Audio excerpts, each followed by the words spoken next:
2 a.m., Strait of Hormuz. A massive steel array on the Iranian coast rotates and locks. The Bavar 373 radar has found its target. Inside a buried launch tube, a Sayed-4 missile ignites. A wall of fire slams the concrete floor. The missile punches through its canister cap and screams into the dark at 4,000 miles per hour, 5 times the speed of a bullet.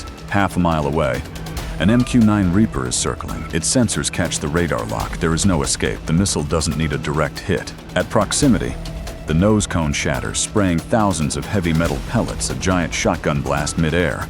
They shred the drone's light airframe. One wing snaps off.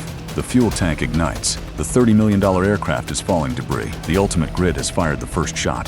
The ceasefire is dead. The drone is still sinking when the second phase begins. 10 miles away, tucked behind the rocks of Larak Island, the Iranian fast attack fleet is moving.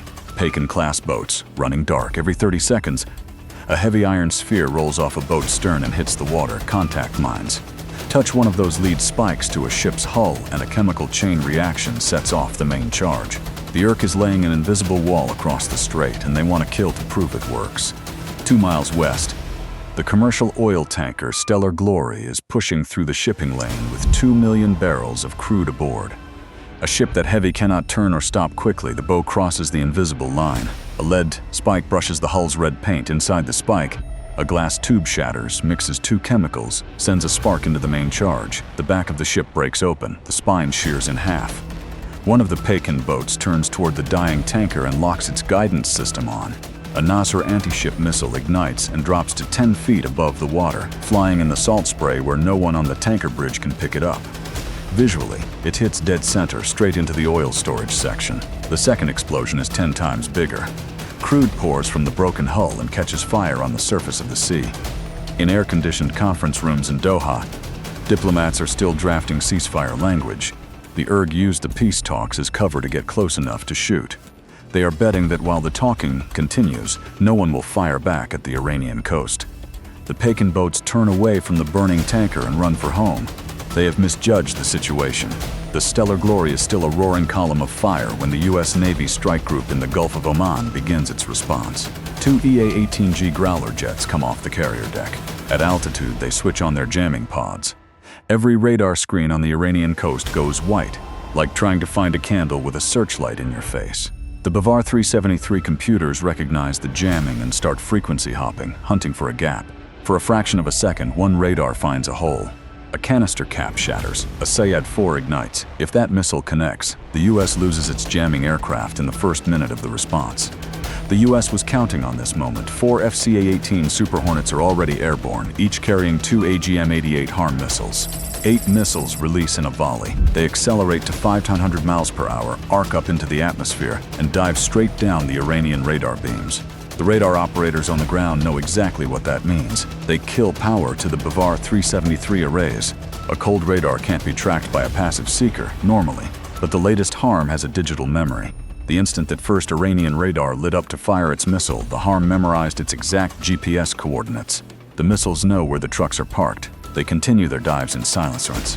4 radar sites along the Iranian coast disappear in flame. The trucks are tossed like toys. The concrete bunkers housing the grid's computers are shattered. The logic of the trap was simple. Turn the radar on and the missiles ride the beam. Turn it off and they already have your address. The grid dies either way. With the radar fence down, the Pagan boats are exposed in the open water. They run for the shallows near the coast, figuring the U.S. won't fire close to civilian traffic. The U.S. isn't using area weapons. A MQ-9 Reaper is watching from altitude through an infrared camera. The Pagan engines glow white against the cold black water. A drone operator thousands of miles away puts a laser dot on the lead boat's fuel tank. A Hellfire drops from the wing. It punches a small, intensely hot hole through the back of the boat. The composite hull, plastic and fiberglass, offers nothing. The boat goes under in seconds. Simultaneously, FCA-18s release joint standoff weapons targeting the URGZ hovercraft moving toward their underground pens. The JSO is a 1,000-pound glider with no engine. It makes no noise. 3 arrive at the same moment, all hitting the propeller assembly of the lead hovercraft. The massive fan shears off. The hovercraft drops onto the sand at 50 miles per hour and breaks apart, blocking the pen entrance with burning wreckage. The surviving Pagan boats try to fight. They fire Nasr missiles at the FCA-18s. Without shore-based radar to back them up, their internal sensors are too weak to hold a lock. The EA-18G Growlers catch the launches and flood the missiles with jamming. The guidance computers lose their fix. The Nazars zigzag, run out of fuel, fall into the sea. The FC-18s don't use another missile. They roll in on the last boat and open up with 20mm cannons, 100 rounds per second. Each shell is the size of a large flashlight and made of dense metal. Tracer rounds walk across the water and reach the boat. The shells pass through both sides of the plastic hull without slowing. The boat stops immediately, nose going down, hull filling fast. The ERG built stealth boats to hide from radar. That works until the radar is gone. After that, they are just slow targets on open water. The sea goes quiet except for the burning tanker in the distance. The fleet is destroyed, but its infrastructure is intact. A battery of HIMARS launchers on the UAE coast rotates its pods. With the radar fence already down, there is nothing to warn Bandar Abbas. The HIMARS fires a ripple. 6 rockets ignite in 3 seconds and leave the pods. The first rocket hits the main fuel depot. The pressure wave from the explosion flattens everything within a half-mile radius. A secondary fire sends black and orange smoke into the sky. The base loses power and fuel in the opening 5 seconds, then the Tomahawks arrive. A U.S. destroyer in the Arabian Sea opens its vertical launch cells. BGM-109 Tomahawks climb to altitude, drop to rooftop height, and navigate at 550 miles per hour around terrain below anything still operating on the ground. 10 missiles arrive at Bandar Abbas at the same moment and target the piers, the concrete pilings where the docks meet the water. The 1.0-ton structures slide into the sea. Boats not directly hit are crushed under the falling docks or rolled over by the waves.